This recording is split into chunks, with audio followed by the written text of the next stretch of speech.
Fin 98, le patrimoine net des Français s'élève à 4 100 milliards d'euros, soit une moyenne de 166 000 euros pour chaque ménage.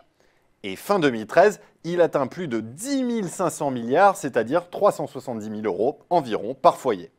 Alors bien sûr, il faut tenir compte de l'inflation, mais en 15 ans, la valeur réelle de la richesse nette a tout de même progressé de 3,6% par an. C'est 2 fois plus rapide que le pouvoir d'achat qui, lui, n'a gagné que 1,8%. Les Français sont donc vraiment très riches comparés à leurs voisins. Leur patrimoine correspond aujourd'hui à plus de 8 années de revenus disponibles nets. Alors bien sûr, cette hausse n'a pas été régulière, mais les accidents ont été très rares. Le gros de l'enrichissement se concentre entre 1998 et 2007 avec un bond annuel de quasiment 13%. C'est la hausse de l'immobilier qui est au cœur de cette flambée, le logement étant l'enfant chéri de notre patrimoine. En fait, l'immobilier donne la tendance de fond et ce sont les actifs financiers qui impulsent les changements de rythme. Quand la bourse monte, la courbe est amplifiée. Mais attention, une baisse du CAC n'est pas forcément synonyme de drame pour autant. La preuve, l'éclatement de la bulle Internet en 2000, eh bien, elle ne fait qu'adoucir la pente pendant 2 petites années. Et dès 2003, c'est reparti, le rythme s'accélère à nouveau. Les ménages consacrent une part encore plus importante de leurs revenus à leur épargne financière pour préparer leur retraite. Mais ce qu'il se passe en 2008 est encore plus surprenant. Alors que se passe-t-il lorsque survient la pire récession de l'après-guerre?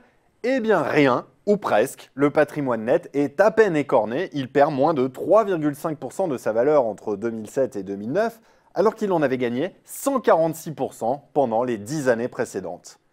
Et oui, c'est encore l'exceptionnelle résistance des prix immobiliers qui a joué, mais aussi l'impact de la fameuse loi TEPA qui a facilité les transmissions de patrimoine avec une fiscalité très light. D'ailleurs, dès 2011, la remontée de l'immobilier ainsi que le rebond du marché des actions inaugurent une nouvelle phase de hausse. La très légère correction des prix de la pierre n'aura donc qu'à peine écorné les patrimoines. Cette période 98-2013, c'est donc 15 ans d'enrichissement exceptionnel pour les Français et sans que le poids de leur endettement n'ait augmenté. La dette des ménages français pèse toujours moins de 10% de leur actif total, c'est structurel. Alors oui, les Français se sont terriblement enrichis.